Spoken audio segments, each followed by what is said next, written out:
Modi magic in America.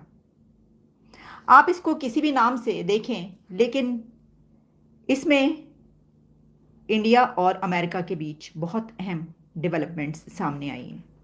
ये visit हमें ये बताता है कि ये बात तय हो गई कि अब अमेरिका और इंडिया अलाइज हैं, एक दूसरे के पार्टनर हैं, दोस्त हैं, और पाकिस्तान अमेरिका से बाहर निकल चुका है। पत्नी की ये बहुत ही अहम मुलाकातें रही हैं। वाइट हाउस का डिनर एक हिस्टोरिक डिनर कहा जाएगा। इसकी वजह यह कि इसमें कुछ ऐसे स्टेप्स लिए गए हैं जो आज तक किसी भी हेड ऑफ द स्टेट के लिए इससे पहले नहीं लिए गए। इसी तरीके से जो स्पीच की है प्राइम मिनिस्टर नरेंद्र मोदी ने, वो स्पीच भी एक तारीखी स्पीच है, जिसमें उन्होंने आर्टिफिशियल इंटेलिजेंस से लेकर इंडिया के और अमेरिका के बीच होने वाले एग्रीमेंट्स और तारीख से लेकर मुस्तकबिल तक एक भरपूर नज़र डाली। विजिट इसने स्टैंप लगा दी है, इसने मोहर लगा दी है कि अब पाकिस्तान अमेरिका से बाहर निकल चुका है। पाकिस्तान और अमेरिका अब दूर हो चुके हैं। अब हम चाइना के साथ हैं और अब अमेरिका और इंडिया एक दूसरे के साथ खड़े हैं। तो इसके बहुत से नताइज निकलेंगे। आप देखेंगे आइंदा आने वाले सालों में, महीनों में आहिस्ता आहिस्ता ये सामने आता चला जाएगी बात। अभी इससे, इस विजिट से पहले हम सिर्फ बात कर रहे थे, जैसे मैंने कहा कि इसने मुहर सख्त कर दी है इस चीज़ पर, इस डिक्लेरेशन ने भी और इस विजिट ने भी, वहाँ पर जो हमने आपके सामने सारी है। और चाइना और पाकिस्तान अब इकट्ठे में नज़र आ रहे हैं। ख़ास तौर पर देखिए डिफेंस मिनिस्टर की तरफ से कहना कि हमने जो साथ रहे हमारे अमेरिका के, तो हमें जो है हमने बड़ी इसके ये किया। तो बहुत ही हैरानी की बात यह है कि आप डेकेड टू डेकेड अमेरिका के साथ रहे और इमदाद लेते रहे, ढेरों ढेर इमदाद लेते रहे। अमेरिका के कहने पर जंगें की हमने हमने रूस को तोड़ने से लेकर उसके बाद जो 9/11 का वाक़या, उसके बाद भी जो दहशतगर्दी के खिलाफ जंगें और उसके नतीजे में हमारे मुल्क की जो ईंट से ईंट बजी, वो बजने के बाद हम ये कह रहे हैं कि हमने बहुत नुकसान उठाया, ये हमारी गलती थी, और डेकेड्स तक हमें ये अपनी गलती का एहसास नहीं हुआ।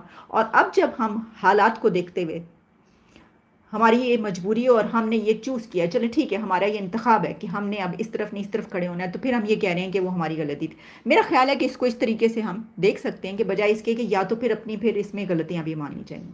सिर्फ ये नहीं कहना चाहिए कि ये अमेरिका का सारा किया धरा उसकी गलती है, ऐसा तो नहीं हो सकता। और कहने से क्या फ़र्क पड़ता है, पूरी दुनिया देख रही है, उसको भी पता है। आप ये कह सकते हैं कि उनकी भी गलतियां हैं और हमारी भी गलतियां, अपनी गलतियों को भी तस्लीम करना चाहिए। किसी के कहने पर हम जो है इस तरह, और फिर ऐसा ना हो, फिर ये बात भी आप याद रखें कहीं ऐसा ना हो कि कुछ अरसे के बाद आप चाइना के लिए कह रहे हो कि ये हमारी बहुत बड़ी गलती थी कि हमने चाइना का साथ दिया। देखो चाइना ने हमारे साथ क्या क्या कर छोड़ा है, क्योंकि हमारा पास्ट, हमारी हिस्ट्री हमें ये ही बताती है कि हमारी जो पॉलिसीज़ रही हैं वो ऐसी रही हैं कि कुछ डेकेड्स के बाद हमें ये ख्याल आता है वो ये हमसे क्या हो गया, तो बड़ी गलती हो गई। लेकिन हम ये देख रहे हैं कि दो बड़ी ताकतें इस वक्त जो हैं मिलकर उन्होंने जो है वो किया है, और हम कहीं बहुत पीछे रह गए हैं अपने हमसायों से, और अब हम एक और तरफ खड़े हो गए हैं।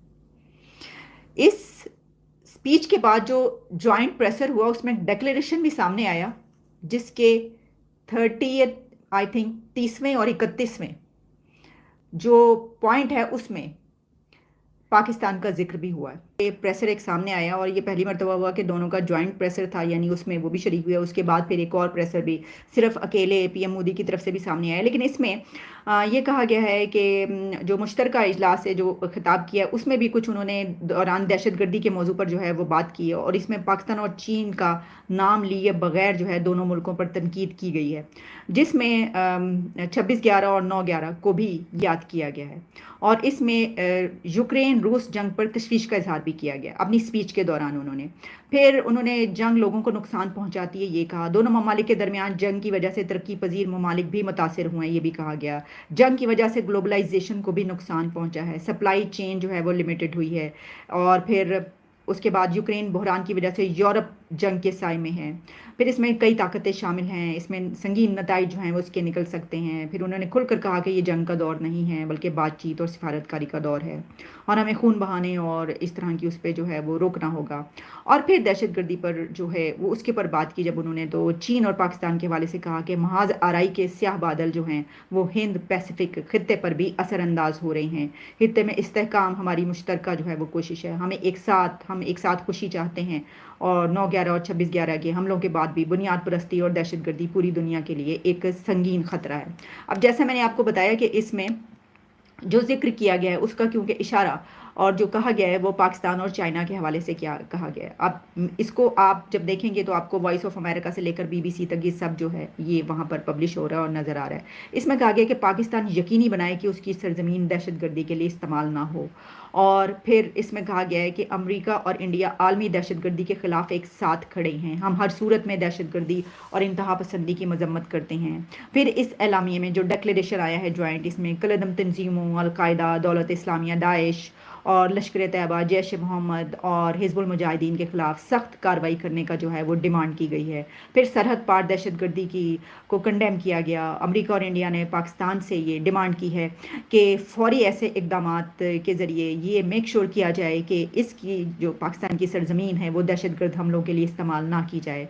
फिर इस डिक्लेरेशन में जो मुंबई हमले हैं, पठानकोट हमले के ज़िम्मेदारों के ख़िलाफ़ कार्रवाई की जो है वो डिमांड की गई है। फिर इंडिया और अमेरिका ने जो इंटरनेशनल लेवल पर दहशतगर्दी के मकासद के लिए जो ड्रोन और इसके इस्तेमाल पर तशवीश का इजहार किया है। फिर इसमें ये कहा गया कि जो फाइनेंशियल एक्शन टास्क फोर्स है FATF से भी डिमांड की गई है कि मनी लॉन्ड्रिंग और दहशतगर्दों के खिलाफ, फंडिंग के खिलाफ आलमी सतह पर जो है ये इसको सोशल मीडिया पे मैं देख रहा था जिसमें 120 कंट्रीज ये चाह रहे हैं कि उन्हें इंडिया के प्राइम मिनिस्टर नरेंद्र मोदी जैसा प्राइम मिनिस्टर या हेड ऑफ स्टेट चाहिए जा रहा है। उससे पहले हम चाइना चाइना का नाम सुनते थे बचपन से, अब वो चाइना को लोग भूल गए और अब इंडिया की बात हो रही है। तो जाहिर है सबसे पहले इस रीजन को लेके आगे बढ़ेंगे। और मेरा ख्याल है कि जिस तरह की जो सियासतदान है या जिस तरह की पॉलिटिक्स इंडिया में होती है, तो जरूर वो पूरे रीजन का सोचेंगे, सिर्फ और सिर्फ भारत का नहीं। और अभी एक सुपर पावर के तौर पे या एक मेन पावर के तौर पे दुनिया में सामने आने वाला है। देखिए बिल्कुल इंडिया जो है वो बहरहाल सामने तो आ चुका है और काफी स्ट्रॉन्ग कंट्री के तौर पे। लेकिन अगर फ्रेंडली कंट्रीज की आप बात कर रहे हैं तो मैं नहीं समझती कि किसी भी कंट्री के दूसरी कंट्री के साथ कोई फ्रेंडली रिलेशंस होते हैं। ये टोटली बिजनेस पे डिपेंड करता है और कुछ नहीं। वरना ये तो हमने ही निकाला है कि जी फ्रेंडली कंट्रीज, जो हमें पैसा दे दे वो हमारी फ्रेंडली कंट्रीज है, जो ना दे तो वो हमारी फ्रेंडली कंट्रीज नहीं है। लेकिन ये जरूर है इंडिया के पास बहुत कुछ है दुनिया को ऑफर करने के लिए, चाहे वो पैसा देकर सामान लेना हो, चाहे वो उनके पास जो है वो लोग मौजूद हैं ऐसे जो कई फील्ड में काम कर सकते हैं, और चाहे वो IT डिपार्टमेंट हो या कोई भी दूसरा डिपार्टमेंट वहां पर है, चाहे वो मेडिकल फील्ड हो, चाहे वो वैक्सीन बनाना हो। तो इसलिए इंडिया की जरूरत दुनिया को पड़ती रहेगी। और एक बिजनेस रिलेशंस जो मैं कह रही हूँ, स्ट्रॉन्ग बिजनेस रिलेशन, वो उनके सब कंट्रीज के साथ बनते हुए दिख रहे हैं। हेलो दोस्तों, स्वागत है आपका इंडिया पाकिस्तान न्यूज़ चैनल में। तो दोस्तों, जैसे कि आपने वीडियो में देखा, आइए जानते हैं वीडियो के बारे में। पापुआ न्यू गिनी पहुंचे प्रधानमंत्री नरेंद्र मोदी ने पैसिफिक आइलैंड के 14 नेताओं को संबोधित करते हुए कहा कि सच्चा दोस्त वही होता है जो ज़रूरत में काम आता है। उन्होंने कहा कि भारत बिना किसी हिचकिचाहट के अपने अनुभव और क्षमताओं को अपने साथ साझा करने को तैयार है। उन्होंने कहा कि जलवायु परिवर्तन, प्राकृतिक आपदाएं, भूख, गरीबी और बाकी स्वास्थ्य संबंधी चुनौतियों को पहले से ही मौजूद थी, लेकिन अब नए मुद्दे उभर रहे हैं।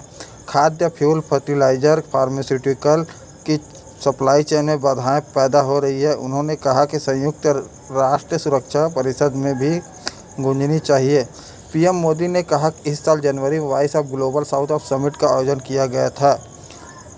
आपके प्रतिनिधियों ने हिस्सा लिया और अपना विचार साझा किया। उन्होंने कहा कि G20 के माध्यम से भारत ग्लोबल साउथ मुद्दे, उम्मीदों और आकांक्षाओं को दुनिया के सामने लाने की जिम्मेदारी समझता है। इसी दौरान पापुआ न्यू गिनी के प्रधानमंत्री जेम्स मरापे ने प्रधानमंत्री मोदी को ग्लोबल साउथ का लीडर बताया।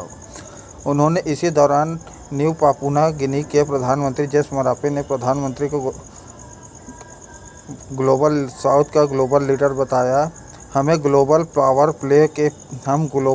प्ले के पीड़ित हैं। आप पीएम मोदी ग्लोबल साउथ के लीडर हैं।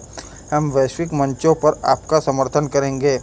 लेकिन एक ग्लोबल साउथ क्या है जिसका लीडर पीएम मोदी को कहा जा रहा है?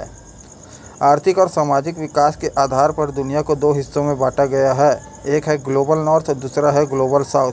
ग्लोबल नॉर्थ में अमेरिका, जापान, कोरिया, यूरोपीय देश जैसे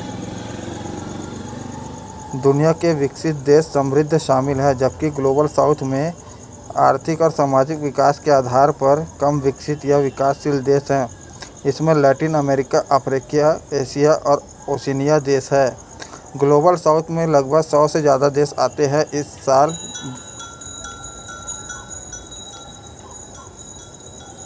साल 12 और 13 जनवरी को Bharat voice of global south virtual summit कर रहा की थी। इस समिट में 100 से ज़्यादा देशों ने प्रतिनिधियों ने हिस्सा लिया था और यह पहली बार था कि जब इतने बड़े पैमाने पर ग्लोबल साउथ देशों का सम्मेलन हुआ था। भारत के पास इसी समय G20 का अध्यक्ष भी है। यह पहली बार है जब भारत के पास G20 की अध्यक्षता आई है। तो दोस्तों, अगर आपको ऐसी वीडियो देखना पसंद है तो हमारे चैनल को सब्सक्राइब करें तथा वीडियो को लाइक करना ना भूलें। धन्यवाद। जय हिंद, जय भारत।